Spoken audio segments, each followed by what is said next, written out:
I feel like my deepest transformation in terms of deepening my practice and my understanding of Continuum needed the time that depths retreats offered.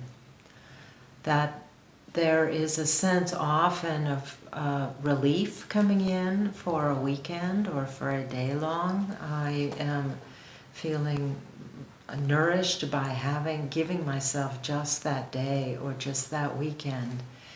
But over time, there's also the realization that we are peeling layers like an onion, that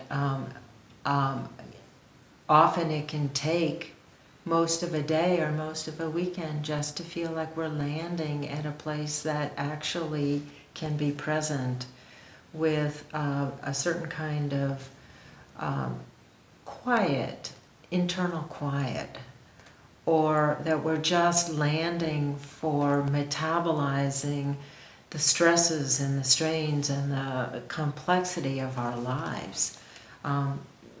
And so that in itself can take what we usually think of as a weekend of a continuum experience.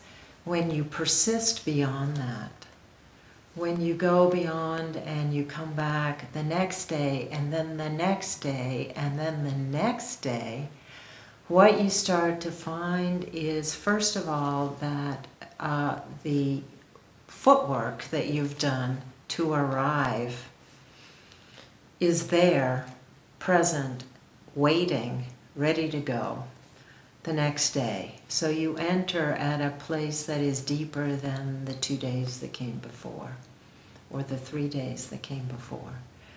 It is from that place of entering prepared and deeper and going more quickly into the depths that you come to new territory, unexplored territory. This can often be a little disorienting. It's not known, and how do I meet it? And what am I doing? And what is this that I'm feeling? Sometimes there's this sense that we are starting to perceive something that is unnameable to us. And sometimes that experience is so luscious, who cares about naming it? Just want to bathe in a sense of wellness that is new territory for me. There's other times where it's almost like we're banging up against some door that we can't open. We can feel that there's something and we don't quite know how to get the door open. And yet you persist, and yet you persist. And when it does feel like that portal opens, there is a feeling of touching into a sensibility with yourself that you never knew you had, that's been waiting to be discovered, waiting to be nourished. This doesn't go away.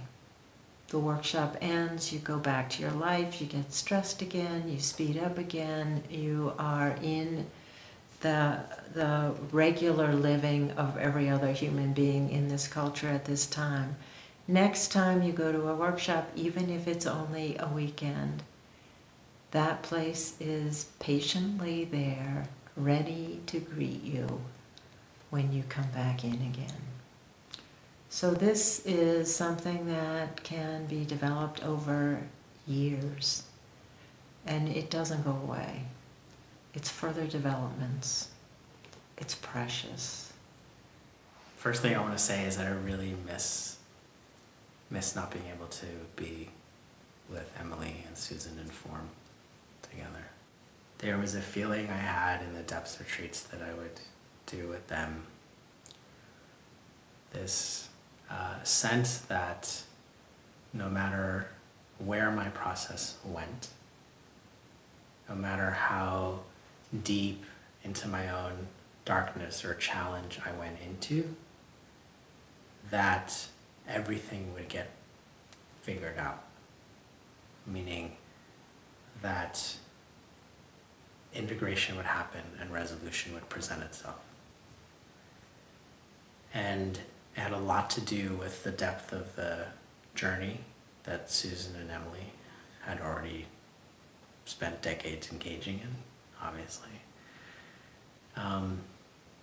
But it also had to do with this sense of they had a shared passion and commitment to ushering us through that process.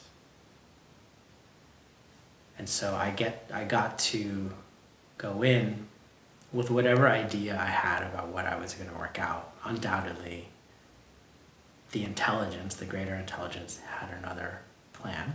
Mm-hmm. And some of what I wanted, I got, and then a whole bunch of other stuff that I didn't even know I needed, I got as well. And like you said, being able to return day after day after day, each day was like a whole nother,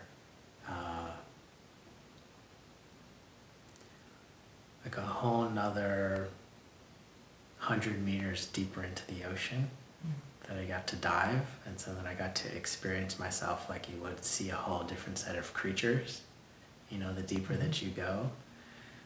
It's almost I got to experience parts of myself that actually don't really present themselves in the regular rhythm of life. And so it was almost like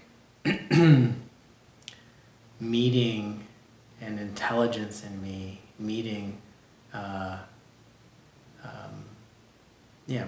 parts of myself that no one even showed me existed. It was not modeled for me in New Jersey. It was not modeled for me as a descendant of survivors and non-survivors of World War II, right? Jews. So it's like sometimes we actually really need that much time to integrate something in a container that otherwise wouldn't happen. It's like, it's plain and simple in that regard.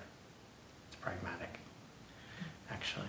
Because I was thinking about it earlier and I was like, oh, something that would normally have taken me 6 months of like complex like cranial sacral sessions or different kinds of therapies, somehow with the intelligence that's moving through an entire group of people as well as the teachers, and with the intention of all of us going down these rhythms together and relating in ways that are more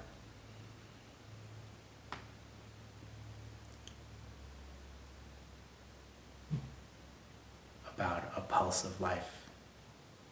And it's almost like being primal, or foundational. It's almost like if you think of the embryo in the womb, kind of one of the first ways it knows that it's alive is through vibration and pulsation. Long before ears develop, eyes develop, long before it can hear the beat of the mother, it can feel the pulse of the blood, the fluctuations of the fluids in the womb.